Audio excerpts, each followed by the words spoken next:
Dia 31 de agosto de 2023. Você está no Previdência em 10 minutos. Eu sou Ana Isabel Jordão e hoje lhe atualizo acerca de todos os temas do direito previdenciário. Hoje nós vamos falar sobre concessão de auxílio-doença em caso de gravidez de risco. E vamos também falar sobre concessão de BPC para as pessoas com deficiência. Vamos então falar de decisões dos nossos tribunais. Mas lembrando, se você ainda não está inscrito no nosso canal, não perde mais essa oportunidade. Clica no sininho para que todos os dias você seja lembrado, notificado do nosso programa, que sempre acontece às 18 horas. É o seu momento de se iniciar. Vamos falar sobre a incapacidade laboral gerada por uma gravidez de risco e o direito que isso gera à percepção de um auxílio-doença anterior ao salário maternidade.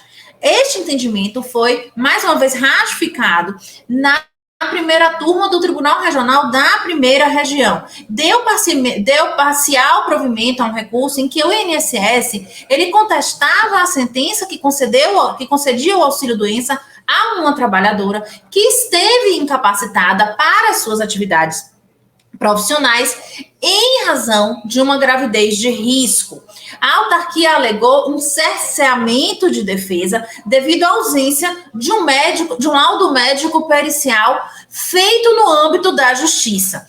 Ao analisar o processo, o relator, o desembargador federal Marco Aurélio Albernaz, explicou primeiramente que os requisitos necessários para a concessão do benefício são qualidade de segurado, carência de 12 meses de contribuição e incapacidade para o exercício do seu trabalho, da sua atividade habitual, por mais de 15 dias. No caso da aposentadoria por invalidez e incapacidade permanente total para aquela atividade específica laboral. O desembargador, ele ainda ressaltou que para a comprovação da incapacidade laboral da trabalhadora foram juntados naquele processo os seguintes documentos: um cartão de acompanhamento pré-natal, ultrassom pélvico, laudo médico recomendando repouso absoluto no leito, laudo médico alertando para o risco de aborto e declaração do trabalho da parte autora. Esses relatórios médicos, segundo o entendimento do magistrado, eles merecem total credibilidade. Não há necessidade, não havia nada que indicasse qualquer falsidade nestes documentos apresentados.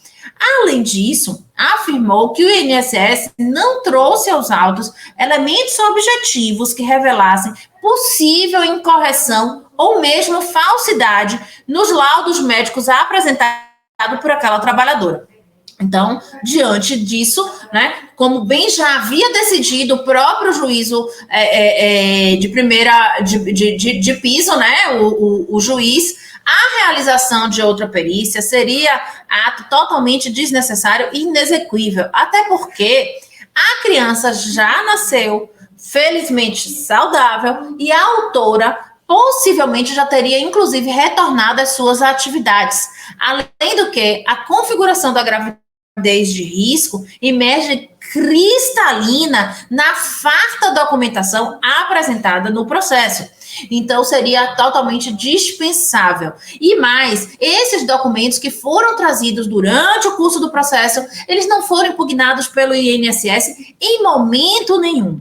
O colegiado, então, nos termos do voto do relator, mantém a decisão de concessão do benefício, deu provimento parcial ao INSS para determinar que a liquidação ocorra na fase de cumprimento do julgado. Então, de fato, né, como ali já havia se caracterizado o fim dessa incapacidade, uma vez que a própria criança já nasceu, não se determinou a implantação do benefício. Portanto, a liquidação, ou seja, o pagamento desses valores, né, que foram devidos durante o curso dessa gravidez, ele deveria, então, ser ali pago e liquidado em fase de cumprimento já dessa decisão. dessa sentença que foi confirmada na nossa turma, na primeira turma do TRF1, aqui da nossa primeira região. Então, é uma decisão muito importante que protege a mulher, que protege a própria situação da gravidez, né? Uma proteção, de fato, muito relevante e necessária. E que é uma dúvida muito comum, muitas mulheres têm essa dúvida. Se tiver uma gravidez de risco, isso geraria um salário maternidade ou um auxílio doença? A boa doutrina e a boa jurisprudência indica que deve haver a concessão de um auxílio doença e, após o parto, interrompe-se esse auxílio doença, porque, inclusive, cessa essa incapacidade e passa-se, então, a pagar o salário maternidade. Isso tem diversas implicações, até porque, como nós sabemos,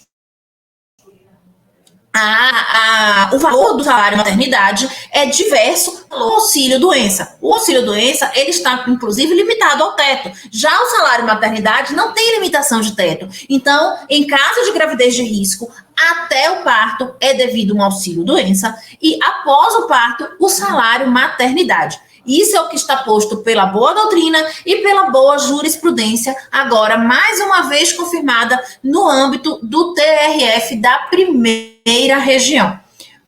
Bom, o TRF da quarta região assegurou a concessão do benefício à pessoa, benefício assistencial à pessoa com deficiência e também a idosos, em situações bastante peculiares e interessantes. No caso do idoso, não foi realizado, então, a perícia judicial social para se constatar a hipossuficiência desse idoso, para se constatar a sua vulnerabilidade social. Mais uma vez lembrando que quando a gente fala de benefício assistencial, desse benefício que a gente chama popularmente de LOAS, a gente não tem que trabalhar com o conceito de miserabilidade, mas sim de vulnerabilidade, que é um pouco diferente. A gente não precisa provar que a pessoa vive numa miséria absoluta e total, mas precisa provar que ela vive uma situação, sim, de vulnerabilidade social. Para ter este benefício, é necessário que possua 65 anos de idade para os idosos, que era o caso do requerente aqui, que residia com a sua esposa de 61 anos de idade, que não possui benefício nem assistencial, nem possui benefício de aposentadoria, é diarista e tem uma renda aproximadamente de apenas R$450. Então, este cidadão, ele vive em total situação de precariedade e exclusão social. Portanto, estando plenamente caracterizado o Estado, neste caso específico, de própria miserabilidade. E se tratando de uma pessoa idosa que necessita de ajuda financeira do Estado para sobreviver com a mínima dignidade. É, então, portanto, o fundamento da concessão deste benefício no TRF4. Já em relação à pessoa com deficiência, foi concedido o benefício para uma criança autista. Trata-se de um menino de 8 anos de idade que está dentro do espectro autista e se faz presente, né, a necessidade de intervenções desde os primeiros estágios do seu neurodesenvolvimento infantil. E essas questões, elas irão sim perdurar por toda a vida, né? Foi emitido um parecer, né, de um educador na condição, inclusive, de assistente técnico da autora, que ficou comprovada a dificuldade de comunicação e interação social, bem como comportamentos restritos e repetitivos, né? Informa-se ainda que a necessidade de medicação constante para iniciar e dar sequência nas atividades propostas, tanto pedagógicas quanto motoras, bem como apresenta ainda uma dificuldade de iniciativa social com os próprios pares, necessitando de modelos para ampliar, então, este repertório social e comunicativo.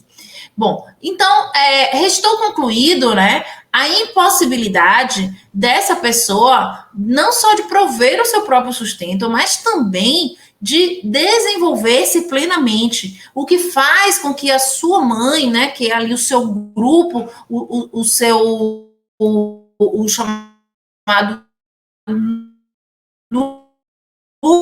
núcleo social, tenha a necessidade de trabalhar. Então, a magistrada julgou procedente, né, condenando o INSS a conceder o benefício assistencial de prestação continuada a essa criança, que é uma pessoa com deficiência, e a pagar as parcelas vencidas desde a data do requerimento administrativo.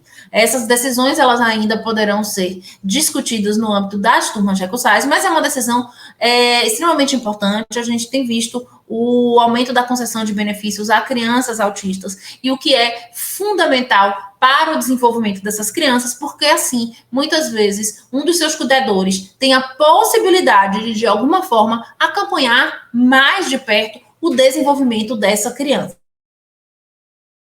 Bom, na próxima semana a gente se encontra novamente.